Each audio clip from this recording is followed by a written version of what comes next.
ನನ್ನ ಬರ್ಡೇ ಇದೆ, ಸಂಜೆ ಬೇಗ ಬಾಪ. ಸರಿ ಮಗಳೇ, ಬೇಗ ಬರ್ತೀನಿ. ಬಲೂನ್ ಡೆಕೋರೇಷನ್ ಮಾಡಿ ನಿನ್ ಬರ್ಡೇ ಸೆಲೆಬ್ರೇಷನ್ ಮಾಡೋಣ.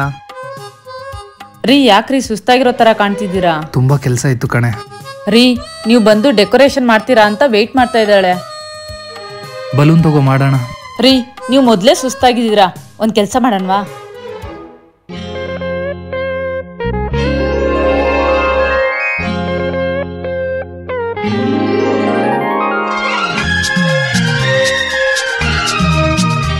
ಬರ್ತ್ಡೇ ಸೆಲೆಬ್ರೇಷನ್ ಮಾಡೋಕೆ ನಾವು ಬಂದಿರೋ ಪ್ಲೇಸ್ ನಾಗವಾರದಲ್ಲಿರೋ the Binge Town private theatre. 1599 ರೂಗೆ 4 ಜನ 3 ಅವರ್ಸ್ ಟೈಮ್ ಸ್ಪೆಂಡ್ ಮಾಡಬಹುದು. Decoration 750 extra. ಇಲ್ಲಿ ನಿಮಗೆ fog entry, photography, beautiful gifts ಕೂಡ ಅವೈಲೇಬಲ್ ಇದೆ. ಕಪಲ್ಸ್ ಆಗ್ಲಿ, ಫ್ರೆಂಡ್ಸ್ ಆಗ್ಲಿ, ಫ್ಯಾಮಿಲಿ ಆಗ್ಲಿ ಎಲ್ಲರಿಗೂ ಇಷ್ಟ ಆಗೋ ಸೂಪರ್ ಕಂಫರ್ಟಬಲ್ ಥಿಯೇಟರ್ ಇದೆ. ಹಾಗೆ ನಿಮಗೆ ಇಲ್ಲಿ ತುಂಬಾ ಟೇಸ್ಟಿ ಫುಡ್ ಅಂಡ್ ಬೆವರೇಜಸ್ ಕೂಡ ಸಿಗುತ್ತೆ. ಇದು ಹೈಯೆಸ್ಟ್ ರೇಟೆಡ್ ಸೆಲೆಬ್ರೇಷನ್ ಸ್ಪೇಸ್ ಆಗಿರೋದ್ರಿಂದ ನೀವು ವಿಸಿಟ್ ಮಾಡಲೇಬೇಕು. ಬೆಂಗಳೂರಲ್ಲಿ 5 ಬ್ರಾಂಚಸ್ ಇದೆ, ನಾಗವಾರ ರೀಸೆಂಟ್ ಬ್ರಾಂಚ್. ನೀವು ಕೂಡ ವಿಸಿಟ್ ಮಾಡಿ ಎಂಜಾಯ್ ಮಾಡಿ.